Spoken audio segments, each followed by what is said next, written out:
रेशम और पारिस के दरमियान होने वाली ये डील अब कहानी में एक नया तूफान खड़ा कर देती है।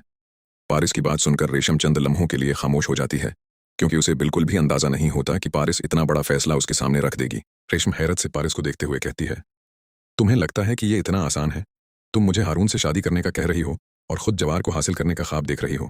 पारिस एतमाद से जवाब देती है, हाँ, क्योंकि मैं जानती हूँ कि जवार के दिल में मेरे लिए क्या है। मैं अपने प्यार से पीछे नहीं हट सकती। अगर तुम वाकई हारून को चाहती हो तो उसे अपना बना लो, लेकिन जवार के रास्ते से हट जाओ।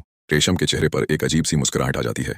वो दिल ही दिल में कुछ सोचती है और कहती है, ठीक है पारिस, मैं तुम्हारी ये डील कबूल करती हूँ, लेकिन याद रखना हर डील की अपनी एक कीमत होती है। दूसरी तरफ जवार खामोशी से उन दोनों की बातें सुन लेता है। उसे यकीन नहीं आता कि पारिस उसके लिए इतना बड़ा कदम उठाने को तैयार है, लेकिन साथ ही उसे रेशम के इरादों पर भी शक होने लगता है। जवार सोचता है, क्या वाकई पारिस मेरे लिए इतना सब कुछ कुर्बान करने को तैयार है, या उसके पीछे कोई और राज छिपा हुआ है? अब जवार के सामने सबसे बड़ा इम्तिहान ये होता है कि वो पारिस के सच्चे जज्बों पर यकीन करे या रेशम की चाल को समझे। क्योंकि रेशम ने डील तो कबूल कर ली है, लेकिन उसके जहन में एक ऐसी साजिश जन्म ले चुकी है जो पारिस और जवार की जिंदगी बदल कर रख देगी। आने वाले वक्त में ये डील सिर्फ एक वादा नहीं रहेगी, बल्कि मोहब्बत, भूखे और कुर्बानी का सबसे बड़ा इम्तिहान बन जाएगी।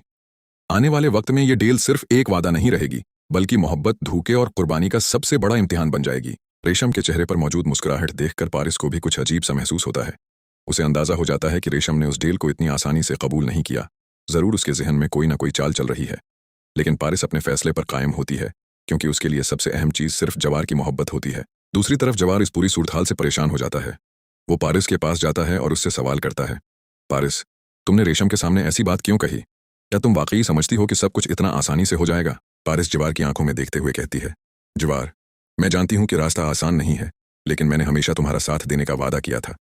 मैं अपने प्यार को किसी के दबाव में आकर खत्म नहीं कर सकती। जवार खामोश हो जाता है, क्योंकि वो जानता है कि पारिस के अल्फाज में सच्चाई है, लेकिन उसे ये भी खौफ होता है कि कहीं रेशम इस डील का फायदा उठाकर कोई ऐसा कदम न उठा ले जिससे सब कुछ बर्बाद हो जाए। इधर रेशम हारून से मिलती है और उसे अपनी नई चाल के बारे में बताती है।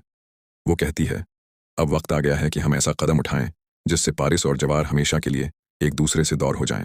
हारून हैरत से रेशम की तरफ देखता है और पूछता है, तुम आखिर चाहती क्या हो? रेशम मुस्कुराकर कहती है, मैं चाहती हूं कि पारिस को उसके सबसे बड़े ख्वाब से महरूम कर दूं। वो समझ रही है कि उसने मुझे हरा दिया है, लेकिन असल खेल अब शुरू हुआ है। दूसरी तरफ पारिस को भी रेशम के बदलते रवैये पर शक होने लगता है। वो सोचती है कि अगर रेशम वाकई हारून से शादी करना चाहती है तो फिर उसके चेहरे पर यह